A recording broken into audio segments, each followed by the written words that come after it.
Hello friends, देखो पिछले video के अंदर आपको मैक्सिमाइज प्रॉब्लम थी। अब यहाँ पे अपन मिनिमाइज प्रॉब्लम का एक क्वेश्चन सॉल्व कर रहे हैं जिसमें आपको एक z फंक्शन दिया हुआ है जिसका मिनिमम वैल्यू लेना है और सब्जेक्ट लाइन है वो आपके पास दो इनइक्वालिटीज है और दोनों ही मोर देन वाली है। उसके अलावा नॉन नेगेटिव रेस्ट्रिक्शन जिसका परिचय आपको बता दिया गया है कि ये दोनों हमेशा पॉजिटिव ही रहते हैं। फर्स्ट क्वाड्रेंट वैल्यू ही अपने सॉल्यूशन फील्ड में इंक्लूड रहेगी। तो अपन स्टार्ट करते हैं। बहुत आराम से और बहुत स्पीड से आप इसको कर सकते हैं। अब पिछली वीडियो में आपको एक एक स्टेप बताया गया था। तो देखो सबसे पहले ये जो आपकी फर्स्ट और ये आपकी सेकंड इनइक्वालिटीज है, फर्स्ट को अपन इक्वेशन फॉर्म में लिखते हैं। तो लाइन 1 का जो इक्वेशन बनता हैगा वो 4x + y = 20। अब इंटरसेप्ट फॉर्म में इसको चेंज करने के लिए 20 से डिवाइड कर देंगे तो 4x/20 and +y/20 = 1। 4 से आप इसको काट सकते हैं तो x/5 + y/20 is 1। और इस तरह से आपको x इंटरसेप्ट 5 और y इंटरसेप्ट 20। दैट मींस ये जो फर्स्ट लाइन है वो x एक्सिस को 5,0 पे कट करेगी और y को 0,20 पे। सॉल्यूशन फील्ड आपको डायरेक्ट बताया हुआ है, वैसे कि मोर देन का साइन होने पर जनरली इसका फील्ड अवे टू ओरिजिन होता है, बाहर की तरफ होता है। तो भी अपन को एग्जाम में इसको करके बताना है। That means put x, y = 0, then 4 multiplied by 0 and plus 0 is more than, इसमें सिर्फ इनइक्वालिटी का साइन काम में लेना है। तो यहाँ से आएगा 0 more than 20। कैसा रिजल्ट होता है ये? फॉल्स। तो सॉल्यूशन फील्ड जो होगा ऑपोजिट टू ओरिजिन होगा। दैट मींस जो फर्स्ट लाइन है इसका सॉल्यूशन फील्ड बाहर है। अब ऐसे का ऐसे आप L2 से ले लेंगे तो सेकंड लाइन आपके पास 2x + 3y is 30। Intercept form में बदलने के लिए 30 से आप डिवाइड कर दीजिए। बहुत ही सिंपल मेथड है। तो x/15 + y/10 is 1। ये सेकंड लाइन का भी आपने इंटरसेप्ट फॉर्म बना दिया। दैट मींस ये x एक्सिस को 15,0 और y को 0,10 पर कट करती है। क्लियर? अब इसमें ग्रेटर देन का साइन है तो भी इसमें अपन क्या करते हैं, put x and y both equal to 0, then 2 multiplied by 0 and 3 multiplied by 0 by second line। x और y का वैल्यू 0 रख रहे हैं और इनइक्वालिटी का साइन काम में ले रहे हैं मोर देन 30। तो यहां से आ जाता है 0 more than 30। ये भी कैसा रिजल्ट है? False result. तो therefore solution field of linear programming जो आपका जो ये अपने इनइक्वालिटीज है वो ऑपोजिट टू ओरिजिन होगा। दैट मींस आपने इनके सॉल्यूशन फील्ड पता कर लिए। फिर x and y both more than 0 है तो इसका सॉल्यूशन फील्ड इन दोनों का x is more than and equal 0, ये y एक्सिस की इक्वेशन है, ये x की equation. That means x and y both equal and more than 0 first quadrant value है। ये भी आपने यहाँ पे लिख दिया। अब इनका अपन ग्राफ बना देते हैं। तो ग्राफ के लिए अपन यहाँ पे बना देते हैं इसका ग्राफिकल और वहां पे वैल्यू ले लेंगे। तो देखिए इसका ग्राफ बनाने पर कैसा ग्राफ आपको मिलता है उसकी तरफ अपन बढ़ते हैं। एक अप्रोक्सी ग्राफ होता है, आप इसके अंदर कुछ स्केल्स लेके इसको आप आराम से बना सकते हैं। मान लो ये आपके फर्स्ट क्वाड्रेंट का डायग्राम है, यहाँ पे आपका ओरिजिन। अब जो फर्स्ट लाइन जो थी ये x एक्सिस पे कहां कट कर रही थी? जैसे आपने 20 से डिवाइड किया था इसको तो x कोऑर्डिनेट को 5 पे ये कट कर रही थी। मैक्सिमम सबसे बड़ा हाईएस्ट वैल्यू 15 है। तो अब आप आराम से 1 सेमी इक्वल टू 1 यूनिट ले सकते हैं क्योंकि यहाँ पे 15 सेंटीमीटर आपके जो नोटबुक रहती है उसके अंदर आ सकता है आंसर शीट के अंदर। तो आप 1 सेमी इक्वल टू 1 यूनिट ले लीजिए। 20 से आप इसको डिवाइड करेंगे तो ये 5 x कोऑर्डिनेट को ये कहाँ कट कर रही है, मान लीजिए ये 5 है, यहाँ पे ये 10 हो जाएगा और यहाँ पे आपका ये 15,0 हो जाएगा, जो कि इस लाइन के अंदर काम में आएगा। ये फर्स्ट लाइन आपको x को 50 पे कट कर रही थी और y को 20 पे। ये 20 सेंटीमीटर थोड़ा ज्यादा बड़ा लग रहा है ग्राफ, तो इसको आप स्केल को चेंज करके थोड़ा सा हाफ भी कर सकते हैं। मान लिया आपने 1 सेमी ही रखा है स्केल, तो लगभग यहाँ पे मैं ये बना देता हूँ 0,20, एक अप्रोक्सी ग्राफ चाहिएगा आपको। और तो फर्स्ट लाइन जो है वो 5,0 और 0,20 से पास होने वाली आपकी स्ट्रेट लाइन है, और इसका सॉल्यूशन फील्ड कहाँ है आपने बता दिया, बाहर की तरफ है। तो ये इसका सॉल्यूशन फील्ड बना देते हैं अपन बाहर की तरफ। दैट मींस इनसाइड कोई इसका एरिया नहीं है जो अपने सॉल्यूशन फील्ड में हो। ये y इज मोर देन 0 हो गया, ये x इज मोर देन 0 हो गया, और इस लाइन को थोड़ा डार्क कर देना। एग्जाम में आपको थोड़ी सी इसको बोल्ड करना है ताकि ये ध्यान रहे कि यहाँ पे इक्वल एंड मोर देन है। दैट मींस इस लाइन के ऊपर की जो पॉइंट है वो भी इंक्लूड है। अब यहाँ पे देखा जाए 30 से डिवाइड करते हैं, तो 30 से डिवाइड करते हैं तो इस लाइन को इसने कहा एक तो 15,0 और 0,10 पे कट किया था, तो एक पॉइंट यहाँ पे रहेगा और दूसरा 0,10, तो ये 20 है तो इसका हाफ मान लो यहाँ पे ये आपका कोऑर्डिनेट आ गया 0,10, और यहाँ से इसको ज्वाइन करने वाली एक स्ट्रेट लाइन यहाँ पे ड्रॉ कर दे। अब इसका भी सॉल्यूशन फील्ड बाहर की तरफ है, तो अब आप देख सकते हैं इनका कॉमन फील्ड कहां से जा रहा है, पूरा बाहर की तरफ से जा रहा है। इंटरसेक्ट पॉइंट यहाँ पे एक टी जरूर मिल रहा है आपको। अब आपके सॉल्यूशन फील्ड में इंक्लूड पॉइंट, कॉर्नर पॉइंट कौन है, एक तो ये 15,0, एक यहाँ का ये पॉइंट टी आपका जिसकी कोऑर्डिनेट आपको पता नहीं है, आपको वही पिछले क्वेश्चन की तरह से किसी भी मेथड से x और y फाइंड करना पड़ेगा। और तीसरा जो कॉर्नर पॉइंट है आपके पास, इसको आप बी पॉइंट मान सकते हैं 0,20। ये दोनों कोऑर्डिनेट हैं, जो पॉइंट है वो आपके सॉल्यूशन में इंक्लूड नहीं होंगे। आपका पूरा सॉल्यूशन फील्ड जो है, बिकॉज यहां से एक्सिस के ऊपर आते तो यहां से जाके कॉमन फील्ड बढ़ना, सॉल्यूशन फील्ड दैट इज सबका कॉमन पार्ट। इस लाइन का यहाँ पे तो सॉल्यूशन फील्ड है, बट ये जो लाइन कह रही है अपना जो कंडीशन है कि इस लाइन के 15,0 वाली लाइन के नीचे कोई सॉल्यूशन नहीं होना चाहिए, तो इसके नीचे रेस्ट्रिक्टेड पार्ट हो गया। दैट मींस ये भी इंक्लूड नहीं होगा, ये भी इंक्लूड नहीं है और ये भी इंक्लूड नहीं है। इसका लाइन का यहाँ तक तो है, इस लाइन का तो है, बट ये लाइन यहाँ से मुड़ी हुई है। दैट मींस ये लाइन इसको बाहर ले जा रही है, यहाँ से y एक्सिस इसको बाहर खींच रहा है और यहाँ से x एक्सिस के अपसाइड वाला फील्ड जरूर शामिल है। तो देखिए आपके सॉल्यूशन फील्ड, सबसे पहले टी पॉइंट की अपन कैलकुलेशन करेंगे। तो टी पॉइंट के लिए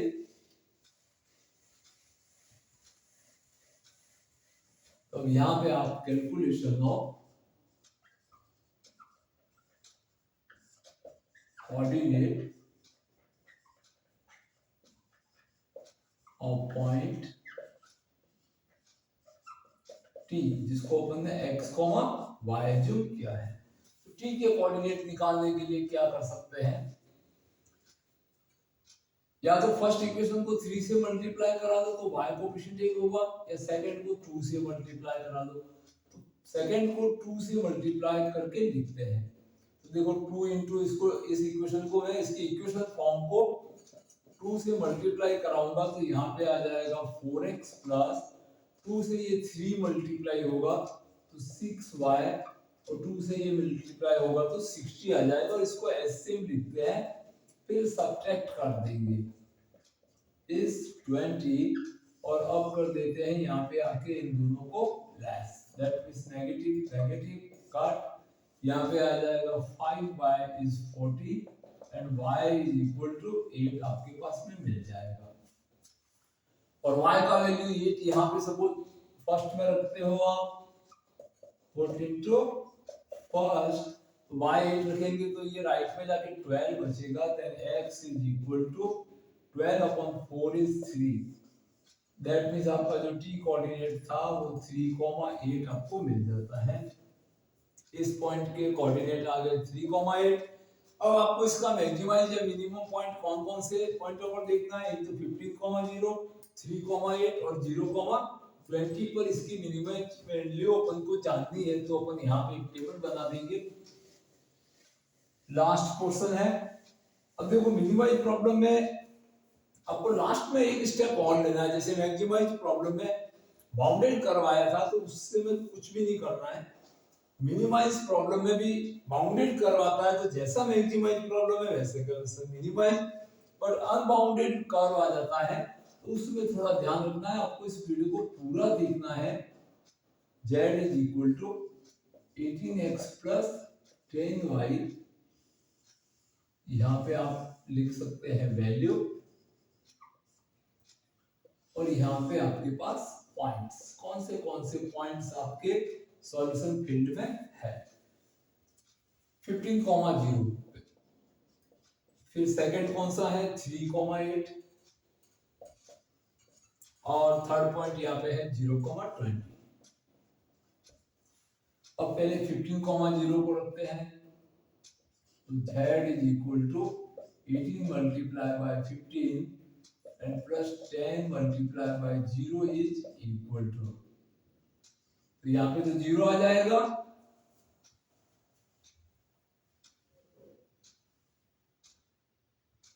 यहां से आप 0 एंड 270 और नेक्स्ट वैल्यू आपके पास में था 3,8।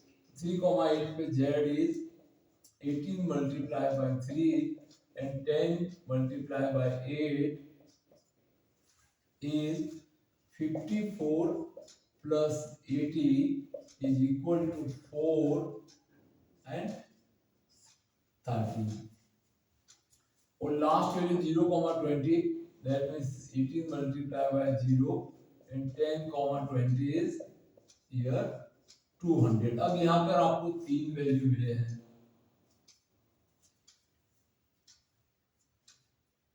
तो इन तीनों में आपको मिनिमम वैल्यू देखना है।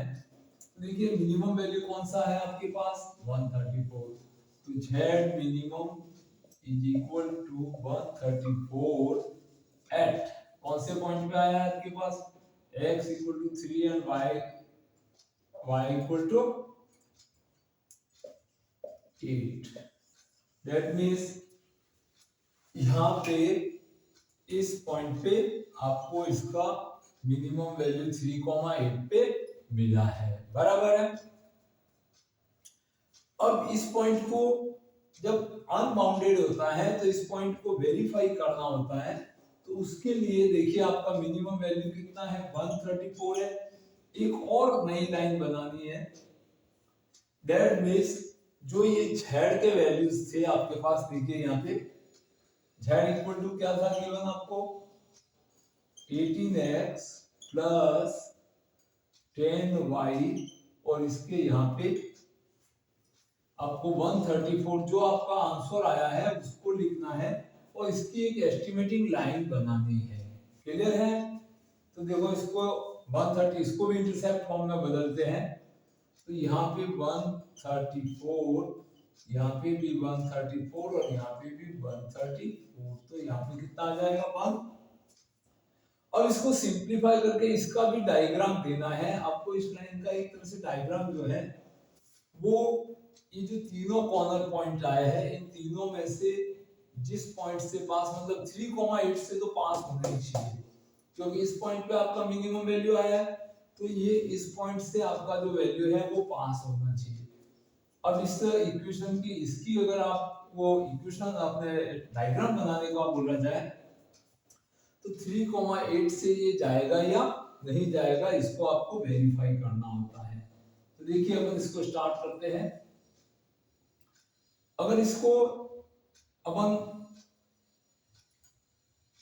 थोड़ा सिंपलेस्ट फॉर्म में लाते हैं तो 2 से ये 6 and 7 67 that means x upon 67 divide by 9 plus y upon यहाँ पे लगभग ये 13.4 रहेगा, ये रहेगा 13.4 इज 1। अब ये 67 अपॉन 9 है, इसका एक एस्टिमेट वैल्यू लीजिए। 9 से इसको डिवाइड करते तो ये लगभग कितना टाइम्स ये अपने जाता 7 के आसपास का वैल्यू आएगा। दैट मींस यहाँ पे सपोज आपने 10 लिया है या फिर 5 लिया है तो यहाँ पे लगभग ये पॉइंट आपका 67 अपॉन 9 होगा और 13.4 ये 10 है तो इससे थोड़ा एबो रहेगा। तो मान लीजिए यहाँ पे एक पॉइंट यहाँ पे आता है और इन तीनों से एक जाने वाली एक डॉटेड लाइन आप ड्रॉ करते हैं तो ये जो लाइन होती है लास्ट की वेरिफिकेशन लाइन, ये इस कॉर्नर पॉइंट से पास होनी चाहिए। यहाँ से पास हो रही है तो यहाँ पे लिख देंगे because z is more than 134। ये जो लाइन आई थी आपके पास में passes through 3,8, therefore ये कंफर्म हो जाता है कि z मिनिमम है वो 134 ही है। इसका सेंस ये होता है मिनिमाइज प्रॉब्लम में ऐसा क्यों करते हैं, दैट मींस इसके नीचे अगर कोई और मिनिमम वैल्यू बचा हुआ है या नहीं है, बट जो ये वेरिफिकेशन लाइन है वो 3,8 तक ही जा सकती है। अगर मान लीजिए ये लाइन यहाँ से कहीं से निकलती, ये लाइन ऐसे निकलती, दैट मींस अपन ने तो मिनिमम यहाँ पे शो किया है, बट वास्तव में अगर वेरिफिकेशन लाइन जो मिनिमम वैल्यू आता है उससे डायग्राम बनाने पर इसके नीचे रह जाती तो फिर इसको भी अपन मिनिमम वैल्यू नहीं कह सकते थे। दैट मींस 3,8 के नीचे भी मौजूद है मिनिमम वैल्यू, तो उस समय इस क्वेश्चन के अंदर अपन मिनिमम वैल्यू नहीं फाइंड कर सकते। दैट मींस अपन कह सकते हैं कि इसके नीचे एग्जिस्ट है और 3,8 पे जो 134 आया है it is not a minimum value of the given linear programming. तो इसलिए ये वेरिफिकेशन बनाई जाती है। इसका डायग्राम आप थोड़ा एस्टिमेट लेके अपना स्केल लेके करोगे तो बहुत ही परफेक्टली इस कॉर्नर पॉइंट से जाना चाहिए। अगर यहाँ से पास होती है तो अपन कहते हैं कि 15,0 इसका मिनिमम वैल्यू यहाँ पे है, यहाँ से होती, यहाँ से हो रही है, दैट मींस 38 पे ये कंफर्म है कि 134 ही इसका मिनिमम वैल्यू है। ये लाइन नीचे से अगर जाती तो इसका मतलब होता है कि इस 3,8 के नीचे भी ऐसे पॉइंट है जहां पे इस इनइक्वालिटी का इन कंडीशन के साथ में मिनिमम वैल्यू मौजूद हो सकता है। अपन इसको कहते हैं कि it is doubtful to verify the minimum value is 3 at 3,8 and z minimum is 134। तो इस तरह से इसको समझने की कोशिश कीजिए और अगर आप प्रयास करते हैं तो अगले वीडियो में और आपको थोड़ी एडवांस लेवल की मिनिमाइज प्रॉब्लम दी जाएगी जिससे आपको ज्यादा क्वेश्चन मिनिमाइज प्रॉब्लम और अनबाउंडेड कर्व के लिए करेंगे तो आपका ये कांसेप्ट वेरिफिकेशन लाइन हमारा 100% सही हो जाएगा, अपने श्योर हो जाएगा, क्लियर हो जाएगी ये बात। और अभी तक आपने सब्सक्राइब नहीं किया तो सब्सक्राइब जरूर करके रखिए ताकि आपको आने वाले जो मिनिमाइज प्रॉब्लम है उनके कांसेप्ट आपको सीखने को मिले। Thank you for watching this video.